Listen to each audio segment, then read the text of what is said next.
Cinema చరిత్రలో ఒక సంచలనం, ఒక ఎపిక్ యుద్ధం, అదే బాహుబలి. ఇప్పుడు ఆ పేరు మరోసారి సోషల్ మీడియాలో ప్రకంపనలు సృష్టిస్తోంది. బాహుబలి ఎపిక్ రిలీజ్ నేపథ్యంలో జరిగిన ఒక ట్విట్టర్ వార్ ఊహించని మలుపులతో సినిమా అభిమానులను ఉక్కిరిబిక్కిరి చేసింది. ఎందుకంటే ఈసారి రణం జరిగింది సిల్వర్ స్క్రీన్ పైన కాదు, ఏకంగా సోషల్ మీడియా వేదికగా. కట్టప్ప బాహుబలిని చంపకపోతే ఏం జరిగేది అని బాహుబలి ఎపిక్ మూవీ టీం చేసిన ట్వీట్ యావత్ దేశాన్ని, ప్రపంచాన్ని ఒక ప్రశ్నార్థకంలో పడేసింది.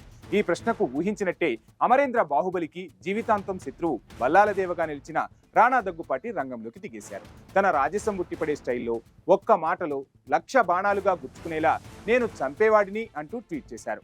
ఆ ఒక్క మాటతో సోషల్ మీడియా షేక్ అయిపోయింది. బల్లాలదేవ అభిమానులు ఆనందంతో ఉప్పొంగిపోయారు. కానీ అసలు ట్విస్ట్ ఇక్కడే మొదలైంది.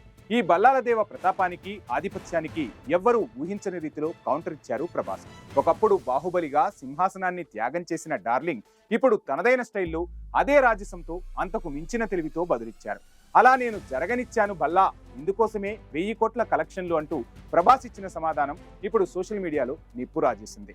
ఈ ట్రూ లెజెండరీ కౌంటర్ ఒక చిన్న ట్వీట్ కాదు, అది బాహుబలి సినిమా సాధించిన అఖండ విజయానికి, 1000 కోట్ల కలెక్షన్లకు ప్రతీక.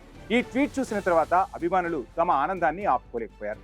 ఏం ప్లాన్ చేస్తున్నారు, VB3 ప్రకటిస్తారా అంటూ వేలల్లో, లక్షల్లో కమెంట్లు, రీట్వీట్లతో ట్విట్టర్ నిండిపోయింది. బాహుబలి ఎపిక్ అనేది కేవలం ఒక సినిమా రిలీజ్ కాదు, ఇది బాహుబలి యూనివర్స్ మరింత విస్తరిస్తుంది అనడానికి ఒక సంకేతమని అంటున్నారు. ఈ ఒక్క ట్వీట్ వారితో బాహుబలి మేనియా తిరిగి మొదలైందని చెప్పడంలో ఎటువంటి సందేహమూ లేదు.